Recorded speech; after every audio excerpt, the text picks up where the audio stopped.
হরে কৃষ্ণ। সকল গীতা অনুরাগী ভক্তদের কৃষ্ণ প্রীতি এবং শুভেচ্ছা জানাচ্ছি। প্রথমত ছিল প্রভুপাদের শ্রীচরণ কমলে দণ্ডবত প্রণতি নিবেদন করছি। নমো বিষ্ণুপাদায় কৃষ্ণ পৃষ্ঠায় ভূতলে শ্রীমতী ভক্তি বেদান্ত স্বামিনীতে নমিনে নমস্তে সরস্বতী দেবী গৌরবাণী প্রচারিণী নির্বিশেষ শূন্যবাদী পশ্চাৎ দেশতারিণী। হরে কৃষ্ণ। শ্রীমদ্ ভাগবত গীতার সকল অনুরাগী এবং গীতাপ্রেমী ভক্তদের কৃষ্ণপ্রীতি এবং শুভেচ্ছা। শ্রীমদ্ ভাগবত গীতার মাহাত্ম্যে বর্ণনা করেছেন, মলিনে মোচনম পুংসাম জল স্নান দিনে দিনে সকৃত গীতামিত স্নানম সংসার মলনাশনম। অর্থাৎ মানুষ প্রতিদিন গঙ্গা জলে স্নান করে বা জলে স্নান করে পরিষ্কার হওয়ার জন্য, তার মলিনতা দূর করার জন্য। কিন্তু এই যে সংসারের মলিনতা থেকে কি করে সে মুক্তি পাবে? সকৃত গীতামিত স্নানম সংসার মলনাশনম। অর্থাৎ প্রতিদিন যদি গীতায় সে অবগাহন করে, গীতায় সে স্নান করে, অর্থাৎ স্নান করা বলতে গীতা অধ্যয়ন করে, গীতাময় জীবনযাপন করে, তাহলে এই যে সংসারের কলুষতা আছে, মলিনতা, সকৃত গীতামিত স্নানম সংসার মল নাশনম। সংসারের যে মল, মল মানে হচ্ছে নষ্ট, মল মানে হচ্ছে খারাপ কিছু। এইসব খারাপ কিছু থেকে আমরা মুক্তি পাবো, আমরা রিল্যাক্স করব খারাপ কিছু থেকে। যদি সংসারের এই মলিনতা থেকে রিল্যাক্স করতে চাই, তাহলে প্রতিদিন আমাদের গীতা শুনতে হবে, আমাদের গীতা পড়তে হবে। গীতায় যে ভগবান উপদেশ দিয়েছেন সেই উপদেশ অনুযায়ী আমাদের চলতে হবে, এই কথাটাই এখানে বলেছেন।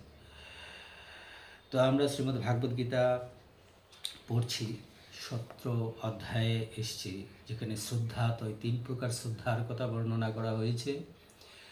গত ক্লাসে আমরা পড়েছিলাম 17 নম্বর শ্লোক, যেখানে বলা হয়েছে যে ফলাকাঙ্ক্ষা রহিত, মানে ফলের আকাঙ্ক্ষা ছাড়া যেই তপস্যা, সেটা হচ্ছে সাত্ত্বিক তপস্যা।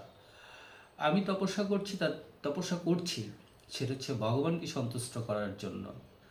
যেমন কৃষ্ণ ভগবানময় ভক্ত, তো তাদেরও তপস্যা আছে। সকালেই সেই মঙ্গল আরতি থেকে উঠে সংসার দাবানল, তারপর হচ্ছে ষোলমালা জপ করা, তারপরে দর্শনার্থী, ভগবানের জন্য রান্না করা, এই সমস্ত কিছু কৃষ্ণ ভগবানময় তপস্যা।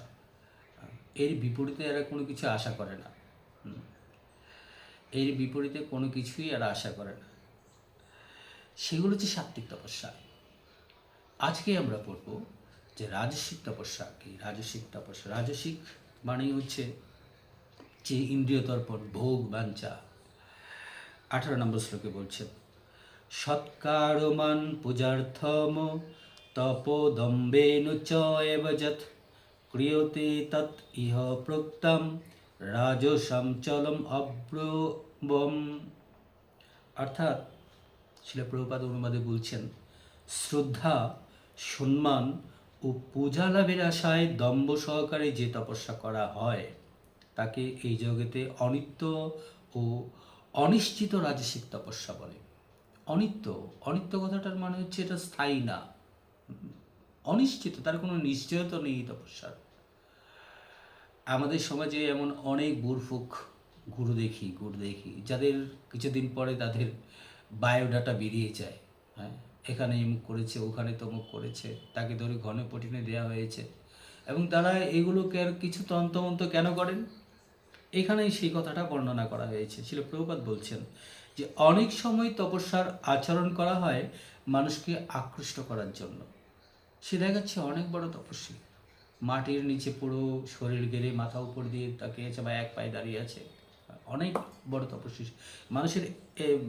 মানুষের অ্যাটেনশন পাওয়ার জন্য এগুলো করা হয় অনেক সময়, যে মানুষ আমাকে সম্মান করুক, মানুষ আমাকে শ্রদ্ধা করুক, মানুষ আমাকে ভক্তি করুক, মানুষ আমাকে গুরু মানুক, এই ধরনের তপস্যা করা হয়।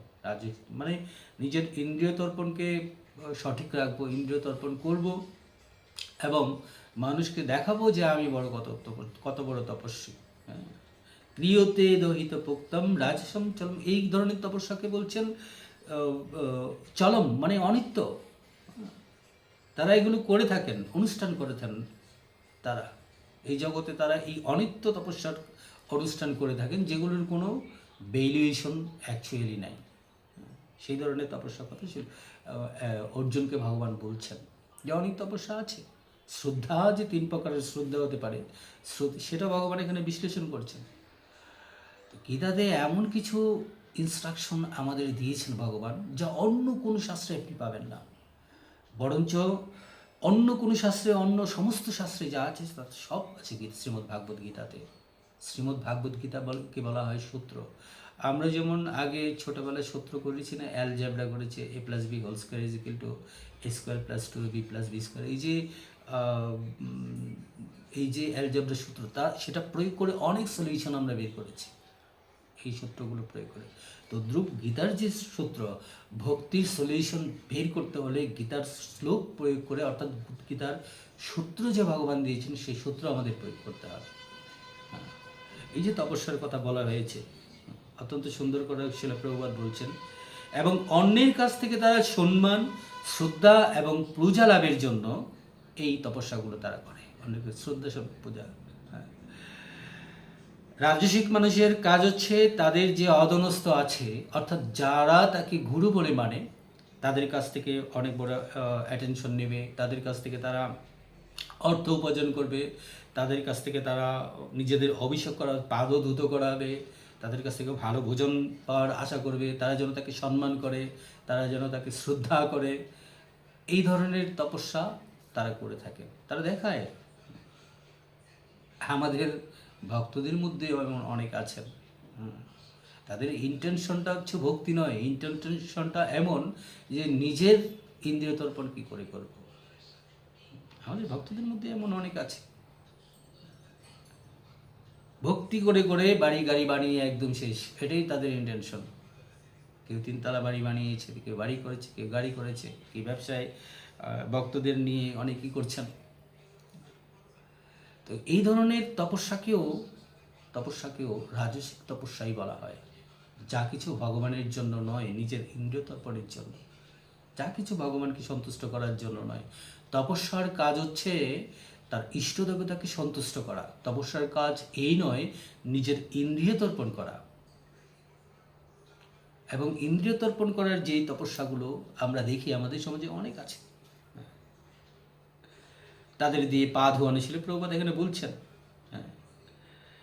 রাজসিক মানুষেরা তাদের অধনস্থদের কাছ থেকে পূজার আদায়ের বন্দোবস্ত করেন, তাদের দিয়ে পা ধোয়ান এবং সম্পদ দানে বাধ্য করান। সেটা প্রভুপাদ বলছেন, আমি বলছি না। তাদের কাজ হচ্ছে অধনস্থ, সে হচ্ছে ছোট নিচ, তার কাছ থেকে অর্থ সংগ্রহ করা, তাদের দিয়ে পায়ের অভিষেক, পা ধোয়ানো, এই ধরনের কাজ করে দেখেন। আমাদেরও অনেক আছেন, যাদের নাম আমি বলবো না, নাম বললে হয়তো অনেকে ধরবে, হ্যাঁ কেন আপনি আমার গুরুদেবের নাম বলেছেন। ইষ্টবৃত্তি বলা হয়, ইষ্টবৃত্তি। তুমি ঘুম থেকেই তোমার গুরুদেবকে আগে কিছু দাও। আরে বাবা, গুরু তো হতে হবে আগে। গুরুদেব এগুলো কখনো চায় না যে তুমি আমাকে আগে দিয়ে ইষ্টবৃত্তি করে তারপর তুমি করো। আমাদের কত গুরুদেব আছেন প্রতিকূল, তারা তো ভগবান হয়ে গেছেন। প্রতিকূল গুরুদেব, অন গুরুদেব, তন গুরুদেব, কত গুরুদেব আছেন, আমি নাম বলতে চাইছি না। যার যার শ্রদ্ধা, যার যার ভক্তি তার কাছে। কিন্তু শাস্ত্র অনুযায়ী আমাদের শ্রদ্ধা এবং ভক্তি প্রয়োজন আছে। শাস্ত্রের বাইরে গিয়ে কোনো শ্রদ্ধা এবং ভক্তি নয়, শাস্ত্রের বাইরে কোনো বিশ্বাস নয়। সেই বিশ্বাসটা হচ্ছে মূর্খের বিশ্বাস। যেখানে শাস্ত্রের কোনো লিপিবদ্ধতা নেই, শাস্ত্রে কোথাও উদাহরণ নেই, সেই বিশ্বাসটা হচ্ছে মূর্খ বিশ্বাস। এই ধরনের গুরু গ্রহণ করা হচ্ছে সবচেয়ে বড় মূর্খামি। গুরু হতে হলে চৈতন্য মহাপ্রভুর ইনস্ট্রাকশন অনুযায়ী আমাদের যেতে হবে। চৈতন্য মহাপ্রভু 4 ধরনের সম্প্রদায়ভুক্ত করেছেন, যে এই 4 ধরনের সম্প্রদায় থেকে আমরা যদি দীক্ষাপ্রাপ্ত হই তাহলে আমাদের মুক্তির সম্ভাবনা আছে বা উদ্ধারের সম্ভাবনা আছে। আমরা ইস্কনের ভক্ত যারা আছে সবাই জানি, এবং শাস্ত্রের কথা এগুলো। এবং শাস্ত্রের বাইরে যদি আপনি যা কিছু করেন সেগুলো হচ্ছে বোরফোক। সেটা প্রভুপাদ এখানে বলছেন, তাই যে তারা তাদের দিয়ে পা ধোয়ায় সম্পদ দানের বাধ্য করেন। তপস্যার আচরণের দ্বারা এই ধরনের কৃত্রিম শ্রদ্ধাঞ্জলির ব্যবস্থা রাজসিক এবং তার ফল ক্ষণস্থায়ী। মানুষও এখন তো ডিজিটাল যুগ, এখন তো আরও ডিজিটাল হয়ে গেছে মানুষ। মানুষ বুঝে যে আপনি কি করতে চাইছেন, চালাকি করার কোনো রকম সম্ভাবনা নেই। আপনি মনে রাখবেন, আপনি একা যে ফ্যামিলিতে গেছেন, আপনার দুটো চোখ দিয়ে দেখছেন তাদের সবাইকে, আপনার একটা ব্রেন দিয়ে তাদের আপনি যে বোঝার প্রয়াস করছেন, কিন্তু সেখানেও 4-5 জন যাই থাকে, যদি 5 জন থাকে সে 10টা চোখ দিয়ে আপনাকে দেখছে, 5 জন থাকলে 5টা মাথা দিয়ে আপনাকে চিন্তা করছে। সুতরাং এই বর্তমান যুগে 2026-এ এসে ভোরফুকের কোনো জায়গা হবে না, একসময় হবেই না। শাস্ত্রের সিদ্ধান্ত অনুযায়ী চলতে হবে, শাস্ত্রের সিদ্ধান্ত অনুযায়ী তপস্যা করতে হবে। শিল প্রভুপাদ এখানে সুন্দর করে বলছেন, তা কিছু দিনের জন্য কেবল থাকে, কিন্তু স্থায়ী হয় না। এই ধরনের তপস্যা কিছু দিনের জন্য থাকে। একমাত্র সাত্ত্বিক তপস্যা, যেটা ফলের আকাঙ্ক্ষা ছাড়া আমরা করি, সেই তপস্যার স্থায়িত্ব অনেক দিন। রাজসিক তপস্যার কোনো রকম স্থায়ী নেই। তো সুতরাং আমরা এটা আমার কথা নয়, আমি কথাগুলো আমার কথা বলছি না, ভগবান নিজে বলছেন শ্রীমদ্ ভাগবত গীতাতে রাজসিক তপস্যা। এবং শিল প্রভুপাদ তার বিবৃতি দিয়েছেন, তার বিশ্লেষণ করেছেন শিল প্রভুপাদ।